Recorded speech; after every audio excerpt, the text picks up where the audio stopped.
नमस्कार, बहुत बहुत स्वागत है आपका शहर के number 1 channel city news Muzaffarpur में।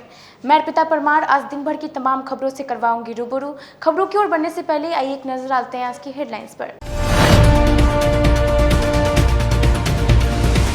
तृतीय चरण के चुनाव नामांकन के अंतिम दिन मंत्री समेत कुल 28 प्रत्याशियों ने नामांकन पत्र किया दाखिल। अयाची ग्राम हत्याकांड मामले में पुलिस ने 3 आरोपी को किया गिरफ्तार। और एनडीए के प्रत्याशी मंत्री सुरेश शर्मा ने किया नामांकन। रोड शो में भारी संख्या में रही भीड़। और ये थी आज की हेडलाइंस। अब खबरें विस्तार से। तृतीय चरण के चुनाव के नामांकन के अंतिम दिन 6 विधानसभा क्षेत्रों से कुल 28 प्रत्याशियों ने अपना नामांकन पत्र दाखिल किया, जिसमें अधिकांश बड़े दल के प्रत्याशी रहे। बिहार विधानसभा चुनाव 2020 के तृतीय चरण के नामांकन के अंतिम दिन कुल 28 नामांकन किया गया। 94 मुजफ्फरपुर विधानसभा से सबसे पहले बहुजन मुक्ति पार्टी से रामधनी महतो, यूडीए प्रत्याशी कुमारेश्वर सहाय, भाजपा प्रत्याशी सुरेश शर्मा, लोकतांत्रिक जनता दल से अविनाश कुमार उर्फ अविनाश साई, एनसीपी से विभूति प्रियम, जेडीए से अमर रूप, निर्दलीय नकी अहमद, भारतीय संयुक्त किसान पार्टी से कुंदन कुमार, समग्र उत्थान पार्टी से राजेश्वर प्रसाद ने नामांकन किया। सकरा विधानसभा क्षेत्र से 3 प्रत्याशियों ने नामांकन किया। लोजपा से संजय पासवान, भारतीय लोकतांत्रिक पार्टी से राजकुमार चौधरी और निर्दलीय शिवलाल पासवान ने नामांकन किया। नाम चंद्रेश्वर मिश्रा हुआ। कहाँ से? पुरहनी से। सब लोग भारतीय सब लोग पार्टी। कुर्नी विधानसभा क्षेत्र से 8 प्रत्याशियों ने नामांकन किया। सबसे पहले निर्दलीय राजेश कुमार पासवान उर्फ Sanjay Paswan, all India forward block से मोहम्मद मोफीज, निर्दलीय अशोक कुमार, भारतीय सब लोग पार्टी से चंद्रशेखर मिश्रा, भाजपा से केदार प्रसाद गुप्ता, शेखर सहनी ने निर्दलीय प्लूरल्स पार्टी की प्रत्याशी सालवी सलोनी ने नामांकन प्रपत्र दाखिल किया। औराई से मात्र 1 प्रत्याशी ने नामांकन किया। प्लूरल्स पार्टी की प्रत्याशी रितेश कुमार उर्फ विनोद यादव। बोचहा विधानसभा क्षेत्र से 2 प्रत्याशियों ने नामांकन प्रपत्र दाखिल किया। प्लूरल्स पार्टी की अभिमन्यु कुमार और लोजपा से अमर आजाद ने नामांकन पर्चा दाखिल किया। आज लोक जनशक्ति पार्टी के प्रत्याशी के रूप में मैं अपना नामांकन दिया हूँ सकरा विधानसभा क्षेत्र से, और क्षेत्र के उन तमाम समस्याओं को लेकर के हम हमेशा आवाज़ उठाते रहे हैं। अगर जनता का आशीर्वाद मिला तो निश्चित रूप से सकरा के तकदीर को बदलने का काम करेंगे, क्षेत्र का समुचित विकास करने का काम करेंगे। वर्तमान विधायक की कार्यशैली को लेकर क्या कहेंगे? देखिए, जहाँ तक वर्तमान विधायक की बात है, जब से आज़ादी के बाद से सकरा हमेशा उपेक्षित रहा है। कारण यह रहा है कि यहाँ जितने भी लोग विधायक बने, किसी न किसी दल के राष्ट्रीय अध्यक्ष के नाम पर, पार्टी के सुप्रीमो के नाम पर चुनाव जीतने का काम किए, और उनका कोई एजेंडा ऐसा नहीं रहा जो विकास से जुड़ा हुआ हो। वजह यही था कि कुछ चंद लोगों के बीच ही उन लोगों का समय जो है 5 साल का अवधि समाप्त हो गया। उनको पता नहीं चला कि हम 5 आदमी के बीच रहे, और 5 आदमी जो अनुभवहीन लोग थे, जो उनको बताया ही नहीं कि सकरा में किन किन चीज़ों का ज़रूरत है। हमारे यहाँ विभिन्न तरह की समस्याएं हैं, स्वास्थ्य का समस्या है, बिजली का समस्या है, नल जल योजना जो है वह सुचारू ढंग से अभी तक जो है कहीं लग नहीं पाया है। ऐसी बहुत सी सारी समस्याएं हैं जिसके वजह से जनता यहाँ की काफ़ी आक्रोशित है। इसीलिए उनके साथ जो है कहीं कहीं विस्मय भी जनता करने का काम किया है। जनता से कैसा रिस्पॉन्स मिल रहा है? अच्छा रिस्पॉन्स मिल रहा है। किन मुद्दों को लेकर जनता के बीच सबसे पहले जो है हम विकास का मुद्दा लेकर के जाएंगे, पलायन का मुद्दा लेकर के जाएंगे, और सड़क, बिजली, ये सब सारी मुद्दा जो है हम लेकर के जाएंगे। सामने एनडीए और गठबंधन है, कितनी चुनौती है? कोई चुनौती नहीं है, हम जनता पर पूरा भरोसा है, विश्वास है। वहीं गायघाट से 6 प्रत्याशियों ने नामांकन किया। प्लूरल्स पार्टी की कोमल सिंह, राष्ट्रीय जन संभावना पार्टी से गुलाम अहमद रजा, बीएमपी से भारत पासवान, बवीपा से प्रभु सहनी और अंत में सुबोध कुमार सिंह ने नामांकन किया। इसी के साथ तृतीय चरण का नामांकन समाप्त हो गया। सकरा विधानसभा रीजन क्या रहेगा? लोक जनशक्ति पार्टी क्या सोच रही कि सकरा के चुनाव में? डेवलपमेंट की बात है, विकास की बात रहेगी वहाँ। अच्छा, समस्या क्या है वहाँ अभी? बहुत सारी समस्या है, स्वास्थ्य की समस्या है, शिक्षा की समस्या है, सड़क की समस्या है, बिजली की समस्या, अगर जीतते हैं तो पहला मुद्दा क्या होगा? स्वास्थ्य, शिक्षा। अय्यापुर थाना की पुलिस ने सन्नी हत्याकांड मामले में 3 आरोपी को गिरफ्तार किया है। वहीं नगर थाना की पुलिस ने 3 युवकों को हथियार के साथ किया गिरफ्तार। बीते दिनों हुए सन्नी हत्या मामले का उद्भेदन करते हुए पुलिस ने 3 आरोपी युवकों को गिरफ्तार किया है। आपको बता दें कि अय्यापुर थाना क्षेत्र के कोलवा पैगंबरपुर निवासी अखिलेश कुमार के पुत्र सूरज कुमार उर्फ सन्नी का शव पुलिस ने बीते दिनों सकरा थाना क्षेत्र से शव बरामद किया था। मामले में प्रेस वार्ता के दौरान मंगलवार को सिटी एसपी राजेश कुमार ने बताया कि बीते 2 सितंबर को सन्नी के परिजनों के द्वारा लापता का सनहा अय्यापुर थाना में करवाया गया था और उसी दिन सन्नी का शव सकरा थाना क्षेत्र से पुलिस ने बरामद किया था। परिजनों के बयान के आधार पर मामला दर्ज कार्रवाई की गई। कार्रवाई के उपरांत पुलिस ने हत्या मामले में संलिप्त हथौड़ी थाना क्षेत्र के कफे निवासी अक्षय करण, अटलजीत बिहारी व नवल किशोर पासवान को गिरफ्तार किया है। में एक डेड बॉडी सकरा थाना अंतर्गत मिली थी। मृतक की पहचान बाद में सन्नी कुमार के नाम से हुई। उनके पिता द्वारा अय्यापुर थाने में हत्या का मामला दर्ज कराया गया। कांड दर्ज होने के बाद पुलिस इस कांड के उद्भेदन के लिए एसआईटी टीम का गठन की और निरंतर इस पर कार्य करना शुरू कर दिया। कल इस कांड में 3 अभियुक्तों को 3 व्यक्ति की गिरफ्तारी हुई, जिसमें एक अक्षय कुमार हैं जो कि सन्नी के स्कूली दोस्त थे। सारा प्लान उनके और उनके बड़े भाई के द्वारा रचा गया था और उनके गिरफ्तारी के बाद में एक विचित्र कहानी का रहस्योद्घाटन हुआ है। इसमें एक केस रैंसम के लिए हुई थी। सन्नी कुमार को उसके मित्र अक्षय कुमार बहला फुसला कर यहाँ से ले गए और उनके बड़े भाई जो कि गेटमैन है रेलवे में सीओ में, उनके क्वार्टर पर ले जाने के बाद में वहाँ रखे और रखने के बाद उनका हाथ पैर बांध दिए। पैर को सिक्कड़ जंजीर से बांध दिए थे, हाथ को भी बांध दिए। लेकिन इसी बीच पता चला कि अक्षय के साथ वो लड़का गया है, तो अक्षय के फ़ोन पे पूछताछ की जाने लगी तो वे लोग डर गए और पकड़ाने के भय से तीनों भाई मिल करके उस व्यक्ति की हत्या कर दिए। उनके पिता भी नवल पासवान भी इस मामले में संलिप्त हैं। उन्हें पूरी घटना की जानकारी थी, लेकिन घटना के पश्चात उनके डेड बॉडी फेंकने के पश्चात सभी लोग एक साथ फरार हो गए। यहाँ पे छातापुर में वे लोग किराए के मकान में रहते थे, लेकिन वहाँ भी खाली कर दिए और पटना में जिस स्थान पे लोग रहते थे वहाँ भी खाली कर दिए। इनकी गिरफ्तारी में काफ़ी पुलिस को मशक्क़त करनी पड़ी, 3 टीम बनाना पड़ा और 3 टीम साइमल्टेनियस पटना, सोनपुर और बेगूसराय में रेड की, तो बेगूसराय से इन लोगों की गिरफ्तारी सुनिश्चित हुई है। गिरफ्तारी के पश्चात इन लोगों से पूरे घटना का पता चल पाया और इस कांड का उद्भेदन होना संभव हो पाया। हत्या के बाद ये लोग बेगूसराय चले गए थे? बेगूसराय चले गए थे। नवल पासवान की कोई रिश्ते में एक बहन लगती है, उन्हीं के घर पे ये लोग छुपे हुए थे। बेगूसराय का क्लू कैसे मिला पुलिस को? इनके एक रिलेटिव को पकड़ा गया, तो उनके रिलेटिव के द्वारा ही संभावना जताई गई कि वहाँ पे वे लोग हो सकते हैं।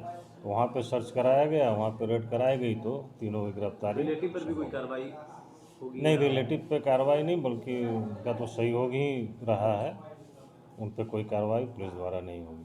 आगे ये तो इसमें साक्ष्य मिले हैं, तो स्पीडी ट्रायल वगैरह की कवायद। वहीं नगर थाना की पुलिस ने गुप्त सूचना के आधार पर अपराध की योजना बना रहे 3 शातिर अपराधियों को हथियार व चरस के साथ गिरफ्तार किया है। जानकारी के अनुसार सूचना के बाद सिटी एसपी के निर्देश पर नगर थाना अध्यक्ष के नेतृत्व में एक टीम गठित कर जुम्मा मस्जिद के समीप छापेमारी कर 3 अपराधियों को गिरफ्तार किया, जिसके पास से पुलिस ने 1 स्कूटी, 1 मोटरसाइकिल, 2 देसी कट्टा, 2 गोली, 500 150 ग्राम चरस तथा 3 मोबाइल फोन बरामद की है। मामले में सिटी एसपी राजेश कुमार ने बताया कि अपराधियों द्वारा घिरनी पोखर सब्जी मंडी के व्यवसायी से लूटपाट की योजना बनाई जा रही थी। इसी क्रम में तीनों अपराधियों को हथियार व चरस के साथ गिरफ्तार किया गया।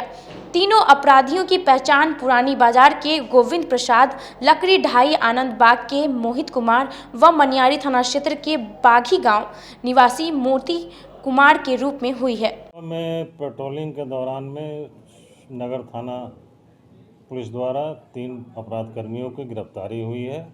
उनके पश्चात से 2 कट्टा लोडेड और कुछ गांजा की बरामदगी हुई है। पूछने पे ज्ञात हुआ कि उन लोग एक बड़ी घटना का अंजाम देने के फिराक में थे। सोनार पट्टी में किसी सोनार को टारगेट किए हुए थे। 5-6 केजी सोना की लूट की योजना उन लोगों की थी। इसके अलावा सब्जी मंडी में भी सुबह सुबह वे कुछ व्यापारियों से लूटपाट करने के फिराक में थे, लेकिन समय रहते उनकी गिरफ्तारी पुलिस द्वारा कर ली गई, जिसके कारण एक बड़ी घटना होते होते बच गई। नगर विधानसभा क्षेत्र से नगर विकास मंत्री सुरेश शर्मा ने नामांकन पत्र दाखिल किया। नामांकन से पहले मंत्री सुरेश शर्मा का काफिला शहर के विभिन्न चौक चौराहों से होकर गुजरा। नगर विधानसभा क्षेत्र से एनडीए के भाजपा प्रत्याशी मंत्री सुरेश शर्मा ने मंगलवार को अपना नामांकन पत्र दाखिल किया। नामांकन करने से पहले मंत्री सुरेश कुमार शर्मा का काफिला शहर के प्रमुख चौक चौराहों से होकर गुजरी। काफिले में काफी संख्या में लोग शामिल हुए। काफिला जहां से गुजर रहा था, आम लोग मंत्री सुरेश शर्मा का स्वागत कर रहे थे। नामांकन के बाद मंत्री सुरेश कुमार शर्मा ने कहा कि मैंने अपने कार्यकाल में शहर का सिर्फ विकास किया है। विकास मेरी पहली और अंतिम प्राथमिकता है। तो आज नॉमिनेशन हुआ है और नॉमिनेशन के बाद पहले हम क्षेत्र में जाते थे विधायक के नाते, अब हम जाएंगे प्रत्याशी के नाते और जनता हमारे साथ है।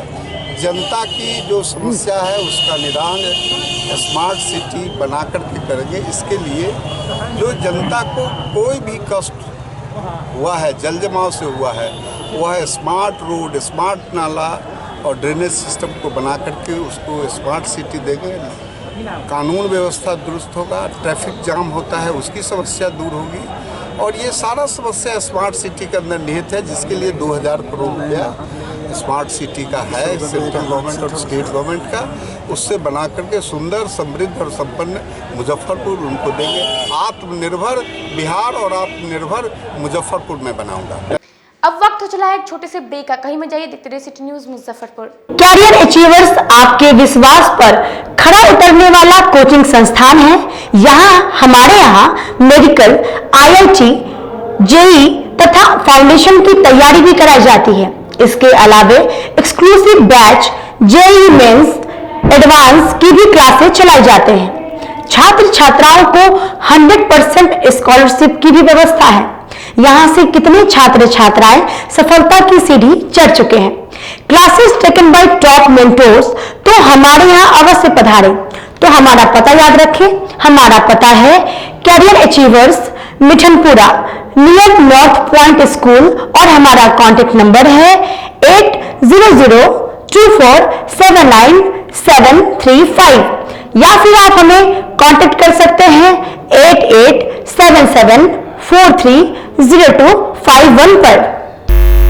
सबसे बड़ी बात तो ये है कि हम चाहते हैं कि हमारे इस मिशन में हमारे बच्चे गंगा पार करके उस पार नहीं जा पाए। यही नहीं, मिशन तो तब सक्सेसफुल होगा जब गंगा पार के बच्चे यहाँ एडमिशन लेने के लिए मार करेंगे। इसी आशा के साथ इंस्टीट्यूट तो हम लोग चला रहे हैं, अपने बच्चों को खुश करने की कोशिश कर रहे हैं। बच्चों को मैंने यही कहा है, तुम अपना समय दो, मैं तुम्हें आसमान की बुलंदियों पर पहुंचा दूंगा। मुजफ्फरपुर की शान और अपने कलाकृतियों से बॉलीवुड के स्टारों में अपनी पहचान बना चुका बाबा की दुकान लहठी भंडार पिछले 50 वर्षों से आपके पसंद का ख्याल रखती है। यहाँ से लाह की बहुरानी सेट बॉलीवुड की स्टार ऐश्वर्या राय ने अपनी शादी में पहनी थी। यहाँ से राजनीतिक गलियारों के नामचीन चेहरों की दुल्हन भी सजी थी। हमारे यहाँ शादी सेट, बहुरानी सेट, जयमाला सेट, लाह के फैंसी आइटम कुशल कारीगरों द्वारा निर्मित कराई जाती है। इसके अलावा चूड़ा सेट, कंप्यूटर चूड़ा, कुंदन चूड़ा, वाटरप्रूफ चूड़ा, चुंदरी 3 बुंदिया, बंग बंगरी, हिंगलू पाथ चूरा, जंगली चूरा का भी निर्माण अपने कारीगरों द्वारा कराती है। यही नहीं, लाह से बनी कान का टॉप्स, रिंग, नथ, गला का हार, मांग टीका, पेन स्टैंड, हाथी, बिछिया, ग्लास, करा भी बनाती है। तो एक बार हमारे यहाँ अवश्य पधारे। बाबा की दुकान लहठी भंडार, इस्लामपुर, मुजफ्फरपुर। हमारा कांटेक्ट नंबर है 9308620444। 40-50 साल से जो हमारी दुकान है, ये बाबा की दुकान लहठी भंडार, समझे ना, पुश्तैनी हम लोग का काम ही है। और हमारे यहाँ जो है जितने भी है, जैसे कि ऐश्वर्या राय के यहाँ लहठी गया, हमारा सचिन के यहाँ गया है, और आपके जो है तेज प्रताप सिंह, अभी लालू प्रसाद के लड़के की शादी हुई है, उसमें भी लहठी भेजा गया था।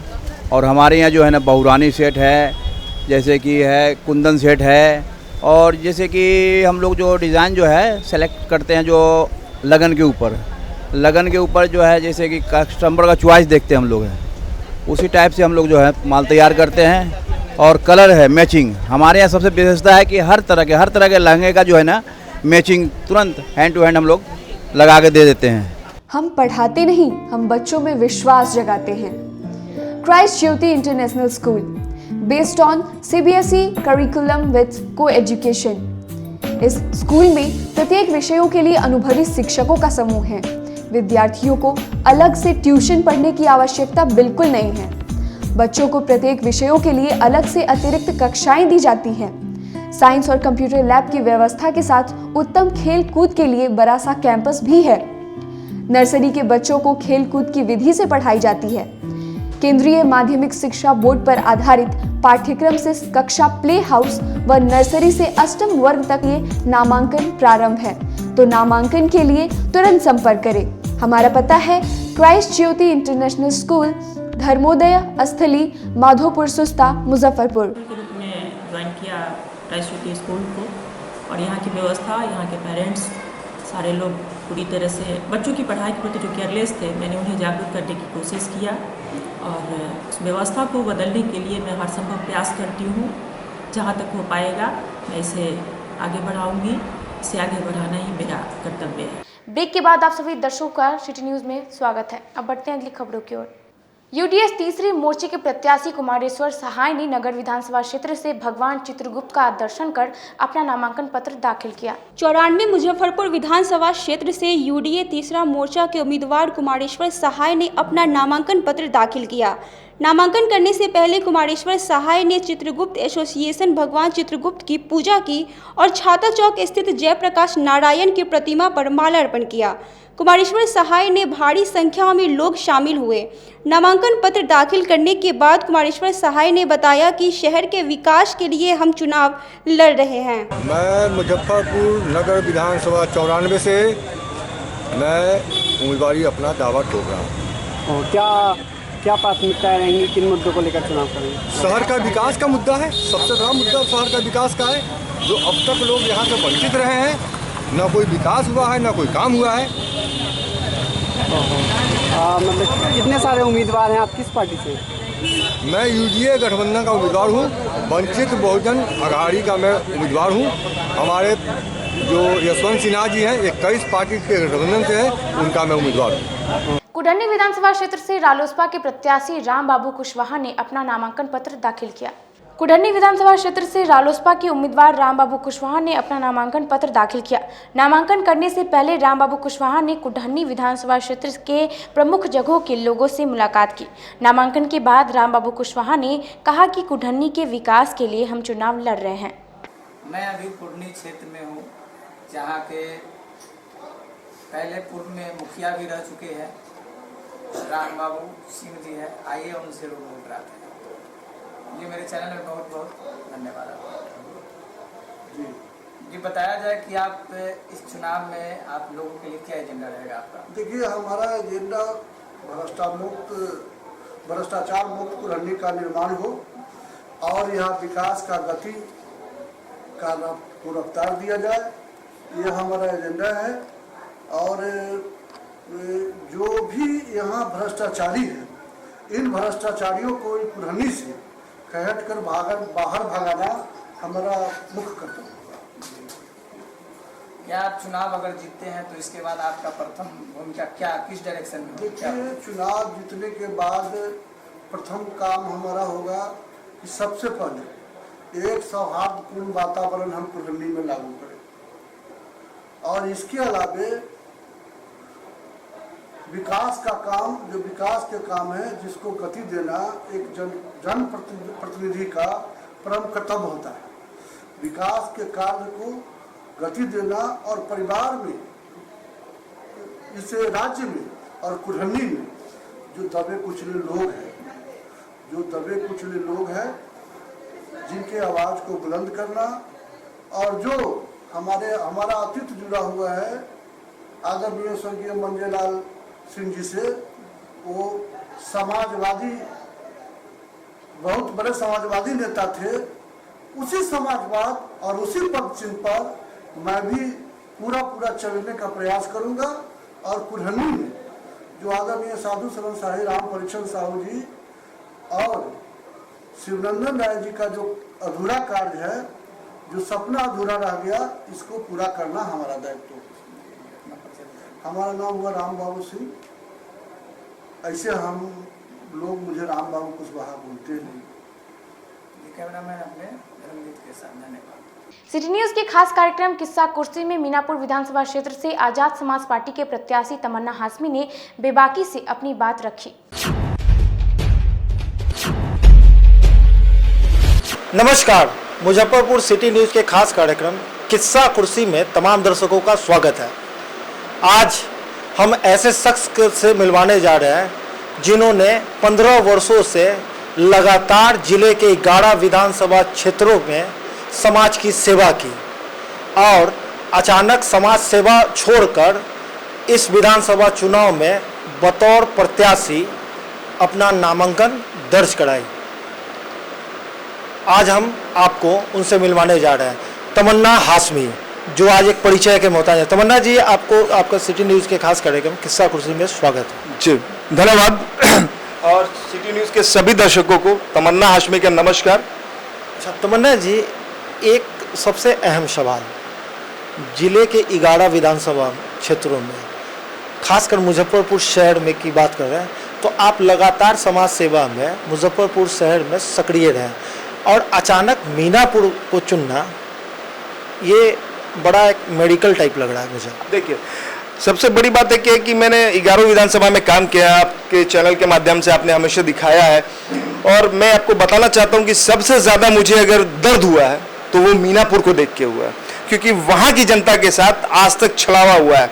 वहाँ जितने भी प्रत्याशी आए गए, वहाँ की जनता का विकास बिल्कुल नहीं हुआ है। वहाँ की जनता बिल्कुल तरस रही है। वहाँ की जनता आज भी बाढ़ से परेशान है, आज भी पुल नहीं बना है, वहाँ की पुल के लिए परेशान है। वहाँ की जनता को छोटी सी छोटी चीज़ों के लिए भी मुजफ्फरपुर आना पड़ता है। वहाँ सब्जी का बहुत बड़ा हब है, लेकिन सब्जी के लिए सही से छोटे छोटे कोल्ड स्टोर नहीं है, वहाँ पे छोटे छोटे हाट नहीं है, जो सरकारी हाट होते हैं वो सारी चीज़ें नहीं है। वहाँ के किसान त्रस्त है, तो वहाँ की जनता ने मुझे बुलाने का काम किया है, और मैं खुद एक किसान का बेटा हूँ और किसान का दर्द जानता हूँ, इसीलिए मैंने मीनापुर को चुनने का काम किया है, और मीनापुर से चुनाव लड़ूंगा। और वहाँ की जनता ने मुझे कहा है कि आप लड़ो, हम आपके साथ हैं। इसी हौसले के साथ मैंने मीनापुर में चुनाव लड़ने का निर्णय किया है। सवाल है कि आपकी जो समाज सेवा का जो वर्क है, आखिर अचानक वहाँ से और राजनीति की, ये पूरी कहानी क्या है? देखिए, कहानी ये है कि मैं एक तरह से समाज सेवा जो मैं कर रहा था लोगों के लिए, मैंने इतने टाइम किया, लेकिन जब लोगों का दर्द देखा तो मुझे लगा कि मुझे राजनीतिक में आना चाहिए, क्योंकि मुझे वहाँ ज़रूरत है। क्योंकि यहाँ जितने भी लोग हैं सब भ्रष्टाचारी हैं, चोर हैं, उचक्के हैं। उनसे लड़ना है, उनसे मुक्ति दिलानी है, उनको इंसाफ दिलाना है, और इसी इंसाफ की लड़ाई को दिलाने के लिए आज तमन्ना हाशमी मीनापुर से मैदान में है, और बड़ी मजबूती से मैदान में। और मैं उन सभी लोगों को कह देना चाहता हूं कि तमन्ना हाशमी आ गया है। अब जितने भी चोर उचक्के लफंगे हैं, जितने भी दलाल है टाइप के लोग हैं, सबको भागना होगा, सबको मीनापुर छोड़ना होगा। जो पार्टी चुना है, आखिर वो पार्टी क्यों? देखिए, मैंने आज़ाद समाज पार्टी इसलिए चुना है कि चंद्रशेखर आज़ाद हमेशा गरीब कुचलों दबों की आवाज़ बनते आए हैं। चंद्रशेखर आज़ाद रावण ही एक ऐसे शख्स हैं जिन्होंने यूपी में दलितों की, पिछड़ों की, अल्पसंख्यकों की आवाज़ उठाने के काम किए, और उनकी पार्टी चुनने का यही मकसद है कि मैं भी यहाँ उनके नक्शे कदम पे चलते हुए यहाँ दलित, कुचले, पिछड़ों की आवाज़ बनूं, उनके दर्द का भागीदार बनूं, उनके दर्द को सुनूं, उनके दर्द को महसूस करूं और उनके दर्द का समाधान करूं। इसीलिए नामांकन तो आपने दाखिल कर दिया जी। और महज कुछ मतलब 2 सप्ताह के करीब में चुनाव होनी है, जनसंपर्क भी कर रहे हैं, लोगों का रुझान क्या लग रहा है आपकी ओर? देखिए, लोगों के रुझान से प्रदीप जी मैं बहुत उत्साहित हूँ। ऐसा लग रहा है कि मैं चुनाव प्रचार नहीं अपने घर में जा रहा हूँ, लोगों के जा रहे हैं, लोग खाने के लिए पूछ रहे हैं, लोग बैठा रहे हैं, लोग कह रहे हैं कि भाई एक बड़ा बदलाव चाहिए और बदलाव के रूप में मुझे देखा जा रहा है। लोगों के दिल में जो प्यार है वो वोट बन के मेरे लिए वहां पे उतरेगा ही उतरेगा। और अब देख लेंगे, आपको बताएगी जिस दिन रिजल्ट का दिन होगा, आपको वहां की जनता बताएगी कि एक बड़ा बदलाव तमन्ना हाशमी के रूप में वहां पे खड़ा होगा। अच्छा, मुझे मतलब मीनापुर की जनता के लिए क्या अपील करना है? ये लास्ट सवाल है आपके लिए, एक बार और रिपीट करेंगे। मीनापुर की जनता से आप क्या अपील करना चाहते हैं? देखिए, मैं मीनापुर की जनता से अब यही अपील करना चाहता हूं कि आपने सबको देखा है, सबको किया है, आपने कहा है, आपके आदेश पे मैं यहाँ पे चुनाव लड़ने आया हूँ। मैं आपका ही बेटा हूँ, मैं आपके ही घर का चिराग हूँ। बस यही समझ के वोट कीजिए। आपकी हर दुख हर सुख में मैं आपके साथ खड़ा रहूंगा, ये मेरा वचन है मीनापुर की जनता से। ये थे तमन्ना हाशमी। इनका दावा है कि मैंने अपने कामों के बदौलत और समाज की सेवा के बदौलत लोगों के दिल में जगह बनाई है और इस बार चुनाव में जनता उन्हें अपने आंखों पर बिठाएगी। कैमरामैन विजय के साथ प्रदीप कुमार केसरी, सिटी न्यूज़, मुजफ्फरपुर। आज के लिए बस इतना ही। कल फिर हाजिर होंगे कुछ नई खबरों के साथ। तब तक के लिए मुझे और मेरी पूरी न्यूज़ टीम को दीजिए इजाज़त। नमस्कार।